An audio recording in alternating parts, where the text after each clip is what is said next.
నమస్తే. This is Sourya. Petrol, diesel ఈ రేట్లు పెరిగిన తర్వాత ప్రతి నాయకులు గూడా ఇప్పుడు సైకిళ్ళతోని, రిక్షాలతోని లేదంటే ఇంకా ఏవైనా ఎద్దుల బళ్ళతోని ఇట్లాగా రోడ్డు మీదకొచ్చి వాళ్ళ ప్రతాపాలన్నీ చూపిస్తున్నారు. రకరకాల స్టంట్స్ చేస్తూ ఉన్నారు. సో, అసలు మనము చెప్పిన దాన్ని ఆచరణలో పెట్టేదానికన్నా దానిలో ఉన్న యాక్షన్ ఎక్కువ కనిపిస్తూ ఉంది.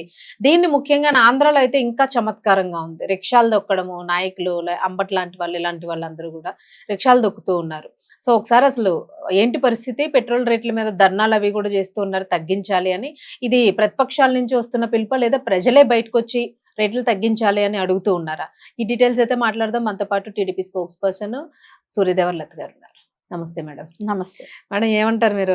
ఈ ఆంధ్ర నుంచే అటు ఇటు, అటు ఇటు అప్ అండ్ డౌన్ చేస్తూనే ఉన్నారు. సో, మీరు కూడా ఖర్చు తగ్గించేసుకున్నాను.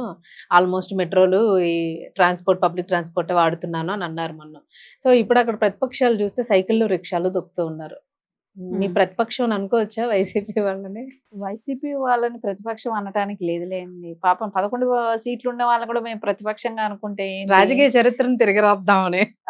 వద్దు, అంత అవసరం లేదు కానివ్వండి. వాళ్ళకి ఆ అవకాశం ప్రజలు ఇనప్పుడు మేము ఇవ్వాల్సిన అవసరం ఏంటి? ప్రజలే ఇచ్చి ఉండాలి. ప్రజలే వాళ్ళని ఇచ్చేసారు కాబట్టి ప్రజలకే తెలుసు. అర్హత లేని వాళ్ళకే అవకాశం ఇవ్వటం ఎందుకని పక్కన పెట్టడం జరిగింది. సరే, ఇప్పుడు జోకర్ కదా, అందరికి అంబాటి గారు ఏదైనా బయట వచ్చి మాట్లాడుతున్నాడంటే ఎంటర్టైన్మెంట్ ఎంటర్టైన్ చేస్తారు అసలు అందరినీ. అదే ఎంటర్టైన్ చేస్తున్నాడు, నవ్విస్తూ కావచ్చు కానివ్వండి. ఆయన మాట్లాడే మాటల కంటే ఎంత బ్లెంట్ గా అయినా అబద్ధాలు మాట్లాడగలుగుతాడు, ఎంత బ్లెంట్ గా అయినా ఏదైనా చెప్పగలుగుతాడు. సరే, ఈ రోజున నువ్వు రిక్షా దొక్కుతున్నావు, అది అన్ని రాష్ట్రాల్లో పెరిగిందా, ఒక ఆంధ్రప్రదేశ్ లోనే పెరిగిందా అనేది ఆయనకి తెలియాలి. ఇప్పుడు ఇదే రిక్షా రోజు దొక్కుతారంటారా రేట్లు తగ్గే వరకు? అయినా డైలీగా తొక్కితే బెటర్, ఒళ్ళు తగ్గుతుంది, జిమ్కి వెళ్ళే పని ఖర్చు తగ్గుతుందేమో కదా. సరే, ఇంకోటి ఏంటంటే గతంలో వైసీపీ ఉన్నప్పుడు ఎంత ఉన్నది, పెట్రోల్ ఎంత ఉంది, డీజిల్ ఎంత ఉంది అంటే 2019 వరకు ఉన్న రేట్లు కానివ్వండి, వీళ్ళు వచ్చిన 5 ఏళ్లలో పెరిగిన రేట్లు కానివ్వండి. సో, గతంలో 68 రూపాయలు ఉన్న డీజిల్ ని 99 రూపాయలు చేశారు. 64 రూపాయలు ఉన్న డీజిల్ ని 99 రూపాయలు చేశారు. అదే 72 ఉన్న దానిని, పెట్రోల్ ని వీళ్ళు చేసింది 110. ఇప్పుడు 3 రూపాయలు పెరిగేట 113 రూపాయలు అయింది. 5 ఏళ్లలో వీళ్ళు ఒక్కొక్కళ్ళు 40 రూపాయలకు పైనే పెట్రోల్ పెంచారు, 30 రూపాయలకు పైనే డీజిల్ పెంచారు. వీళ్ళు ఈ రోజు నీతులు చెప్తారా? ప్రజలకు తెలియదా వీళ్ళు వచ్చిన తర్వాత ఎంతెంత రేట్లు పెరిగాయి అనేది? సరే, ఇన్ని నీతి మాటలు చెప్పేదానికన్నా జగనన్నని ప్రత్యేక విమానంలో లండన్ వెళ్ళొద్దని చెప్పొచ్చు కదా. కామన్ గా అందరూ వెళ్ళే విమానంలో వెళ్ళమని చెప్పొచ్చు కదా. ఇంత ఖర్చు ఎందుకు పెడుతున్నారని. అంటే ఏంటంటే వీళ్ళకేంటంటే పిల్లి పాలు తాగేది కళ్ళు మూసుకొని తాగితే ఎవరికి తెలియదు అని అనుకుంటారని అంత అమాయకంగా కనపడుతున్నారు ఆంధ్రప్రదేశ్ లో ప్రజలకు తెలుసు కదా. నువ్వేం చేసావు? ఇప్పుడు రేట్లు తగ్గించాలి అనే నినాదం ఎవరిది? ప్రజలదా లేకపోతే ప్రతిపక్షాలు లేదా అక్కడ ఉన్న పార్టీలు, ఎక్స్ పార్టీస్ అనుకోవచ్చు? ప్రజలకు తెలుసు. ప్రజలు ఎక్కడా కూడా దాన్ని తప్పు పట్టట్లేదు. ఎందుకంటే అది ఇండియా వ్యాప్తంగా పెరిగింది. కంపేరిటివ్ ప్రపంచ వ్యాప్తంగా చూస్తే ఇండియానే చివరగా పెంచింది. ఇప్పటి వరకు చూసి పెంచింది ఇండియా ఒక్కటే. ప్రపంచవ్యాప్తంగా 50% పెరిగింది, 60% పెరిగింది, 70%, 100% పెరిగిన వియత్నాం లాంటి దేశాలు కూడా ఉన్నాయి. చాలా దేశాలు 100% పెరిగాయి. చాలా చోట్ల కూడా వారానికి 2 రోజులు హాలిడే ఇచ్చేయటం, బయట తిరగకుండా ఉంటాం, ఇలాంటి చాలా రెస్ట్రిక్షన్స్ పెట్టారు. కానీ ఇండియాలో అలాంటి రెస్ట్రిక్షన్స్ కూడా లేకుండా ఇప్పటికి ఈ రోజుకి కూడా ఉన్నారు. అది ఏంటంటే రెస్ట్రిక్షన్స్ పెట్టకుండా పొదుపు చెయ్యండి అని చెప్తూనే ఉన్నారు. అంటే మంచిగా వాళ్ళంతటి వాళ్ళకే తెలుస్తుంది అనే ఒక ఉద్దేశంతో చెప్తున్నారు. ఇదన్నీ కూడా వీళ్ళకి ఇంకా ప్రజల్లో అవేర్నెస్ తీసుకెళ్లాల్సిన నాయకులు వచ్చే కరువు రోజులు ఎలా ఉంటాయి అనేది ప్రపంచవ్యాప్తంగా అందరూ భయపడుతుంటే వీళ్ళ దాని దిశగా ముందుకెళ్లకుండా ఇంకా కూడా ప్రజల్లో వచ్చి ఇలాంటి పిచ్చి వేషాలు వేస్తే ప్రజలు చేత్కరించుకుంటున్నారు. ఇంకా అవేర్నెస్ కల్పించాలి. రాష్ట్రం కాదు, దేశమే కాదండి, ప్రపంచవ్యాప్తంగా కూడా ఈ క్లిష్టమైన పరిస్థితులు ఉన్నాయి. సో, ఈ పరిస్థితి నుంచి అధిగమించాలంటే మోదీ గారు చెప్పింది ఏదైతే ఉందో అది పాటించాలి. ఆ దిశగా అన్ని రాష్ట్రాలకి సంబంధించిన ముఖ్యమంత్రులందరూ కూడా దాన్ని ఫాలో అవుతున్నారు.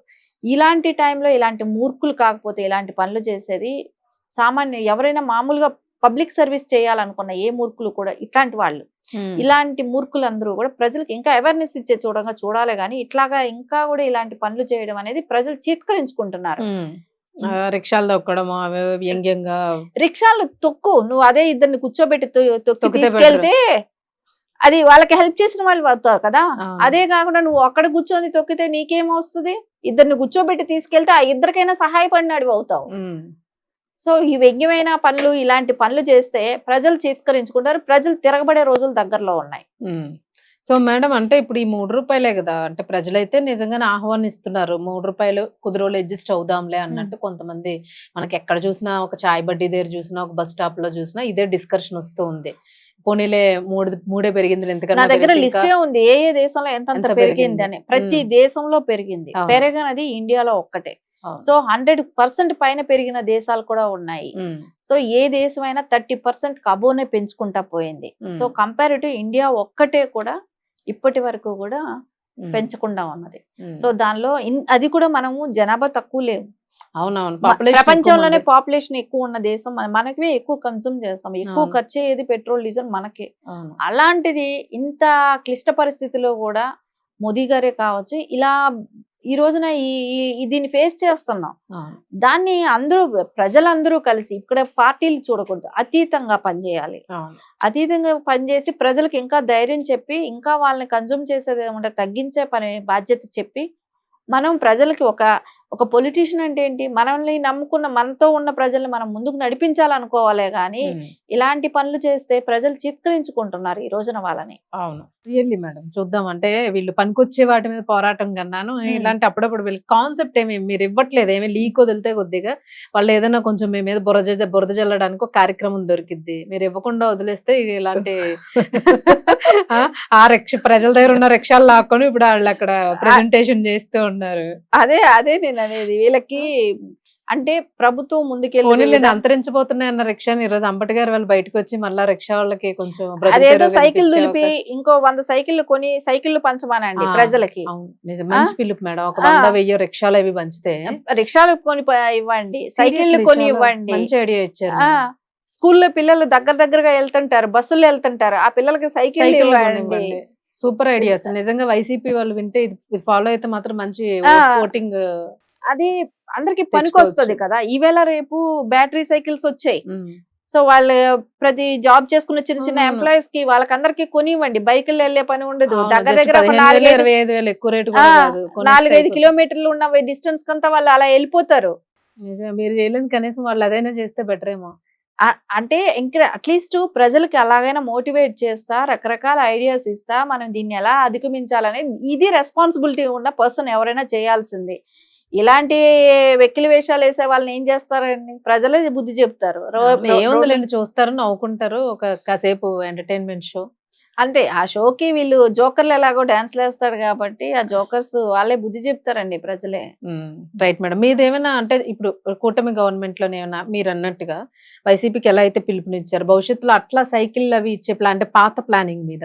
యాక్చువల్లీ మేము ఇప్పుడు కాదు, ఎప్పుడో గతంలోనే ఎప్పుడు మా చంద్రబాబు నాయుడు గారు మహిళలందరూ కూడా ఇప్పుడు ఆ రోజుల్లో ఏంటంటే కొత్తగా అప్పట్లో సీఎం అయినప్పుడు కొన్ని కిలోమీటర్స్ వరకు స్కూల్స్ కి వెళ్ళాలి, గవర్నమెంట్ స్కూల్స్ కి వెళ్ళాలంటే కూడా అందరి ఆడపిల్లలందరినీ కూడా చదివించాలంటే ఇదైపోయేవారు. అట్లాంటి టైంలోనే సైకిల్స్ ఇచ్చి ప్రోత్సహించారు చదువు కోసం. మీరు వెళ్ళండి, చదువుకోండి. ఒక 2-3 కిలోమీటర్లు వెళ్ళాల్సి వస్తే ఆగిపోతున్నారు కదా నడవలేక. సో ఆడపిల్లలు సైకిల్లో వెళ్ళి మీరు చదువుకొని రండి అని అప్పుడే ప్రోత్సహించారు.